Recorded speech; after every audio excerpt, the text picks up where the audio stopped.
I want to turn my attention to the people who have been caught, who have been prosecuted already for the violence of this last week, of the last few days, and 3 people have now been sentenced, and they've appeared in court.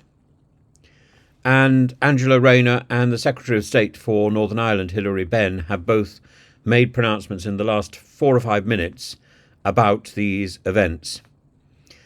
At the same time, there is a threat now made to far-right agitators and social media influencers who perpetuate hateful and violent rhetoric, encouraging people to go on the streets, whether by direct encouragement, whether by direct commands, or indeed by elliptical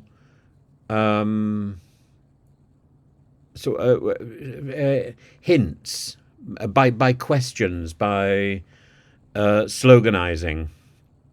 And in response to the unrest, several individuals have been sentenced for their participation. Among these is a 58-year-old man who's received a 3-year sentence for attacking a police officer. 2 others have been sentenced for 30 months and 20 months, respectively.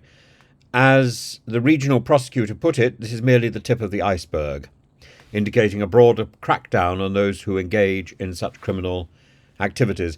Angela Rayner, the Deputy Prime Minister, has been on a visit to a hotel in Rotherham that was attacked. She's emphasised the government's stance on these issues. She's stated unequivocally that there is no excuse for thuggery and criminality on our streets, reinforcing the commitment to law enforcement and community safety. Her remarks have highlighted that both online and offline criminality will be met with the full force of the law. She's underscored that such actions as throwing missiles, burning cars, bashing down the windows of buildings are contrary to British values, stalking people because of their race, religion. She's urged the public to refrain from engaging in or supporting such activities. And her sentiments are echoed by Hillary Benn, who's expressed his deep shock and growing anger after meeting with business owners affected by the violence. He's called the recent events completely unacceptable and stressed the importance of political unity in condemning these actions. He's urged the public to assist law enforcement by providing evidence, emphasising the police's dedication to apprehending those responsible for violent disorder. It doesn't matter which side, which tribe people claim to belong to. When they overstep that mark from protest to riot, they deserve the full force of the law. And this people have talked about stochastic, this sort of random, the random words which can be interpreted, the coded words, the coded questions which elicit a particular answer. These are incitements to violence as well. And there are people quite high up in the system who are using this form of elliptical encouragement to violence and to riot. And the remarks of both Rayner and Benn highlight the government's zero-tolerance approach to violence and criminality, and the government is right. This has been whipped up for too long by the far right, to the extent that the far right and the right, and some people even in the centre, think this is correct. The far right think this is right. It's not. It's utterly wrong to condemn entire groups, even if some people in those groups may possibly be at fault. You're at fault. The moment you hurl a missile, the moment you break a window, the moment you punch a policeman, the moment you punch anybody, this egging each other on, it's wrong. Utterly wrong. And community cooperation, political solidarity in addressing these issues, and the wriggling of Farage is embarrassing. The emphasis on law enforcement, the readiness to deal with future incidents is clear, with Rayner noting that the police and courts stand ready. In fact, police are now in vans on motorways waiting to engage should riots this evening go, or should protests this evening go out of control and turn into riots.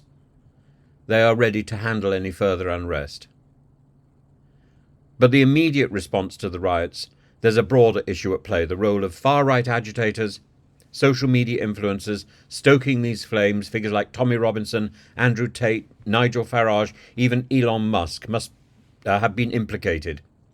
And I've gone out of my way to see the best in all of these people over the months, over the years. I've gone out of my way to say, Tommy Robinson, it's like some sort of martyrdom syndrome.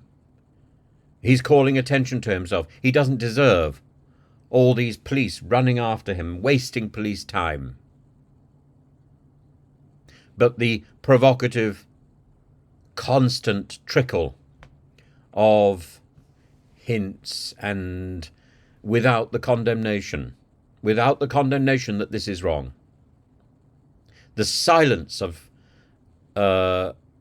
these people who the crowd looks up to, the silence over the last week of some of these people standing back, like Trump, standing back and watching the horror develop and then saying, well, I've not got anything to do with it. I call for peace. Too late.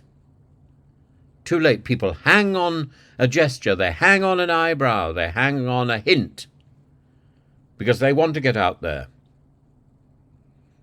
They're like wild pigs. The Tamworth pot-bellied pigs. The pigs of war. Utterly, utterly despicable. Utterly despicable. And the people who are encouraging them with a nod and a wink need to be rounded up as well. Spreading divisive and inflammatory content online. This content fueling the anger, the resentment that leads to real-world violence, mixing up a problem with a solution, a very simple and slogan-filled solution. Stop the boats. That expression needs to be erased from political discourse. And if Labour isn't clever enough to do that before, then it should do it now. That is a slogan that must be consigned to the past, along with the xenophobia and the hatred poured out from the dispatch box to individual countries. It must stop. We must never see it again. And the government needs to address this issue comprehensively, as these individuals have used their platform to reach and radicalize vulnerable sections of our society. Social media companies, too, bear some significant responsibility, but it's much harder to identify. These people, the social media platforms, they're platforms. They're receiving houses. And the more we implement and enforce some sort of censorship, the more we trap ourselves so that we cannot speak when we need to. We need to be self-controlled. We need to educate the population in self-control, which means there needs to be a huge effort in education. It doesn't matter what we're educating people about. I'm not suggesting propaganda. I'm not suggesting indoctrination. I'm suggesting people open their eyes to the other. They open their eyes to the wonders of people and ideas that they've not encountered before. Integration, union, unity, to counter the social media thugs and the thugs on the street. It's real. It can no longer be ignored. And the sentencing of individuals involved in the recent riots sends a strong message, I hope, about the consequences of such actions. The statements by Angela Rayner and Hillary Benn underline the government's commitment to maintaining order and protecting the public. But in the long term, we can only protect the public if we enrich the public with better education. with better access to information. Not restricting information, enhancing, enveloping us in information and the joy of discovering.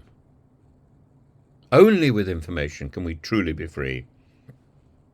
And this is a way to address the underlying causes of the unrest, particularly the influence of limited brain, far-right agitators and social media provocateurs. This is crucial.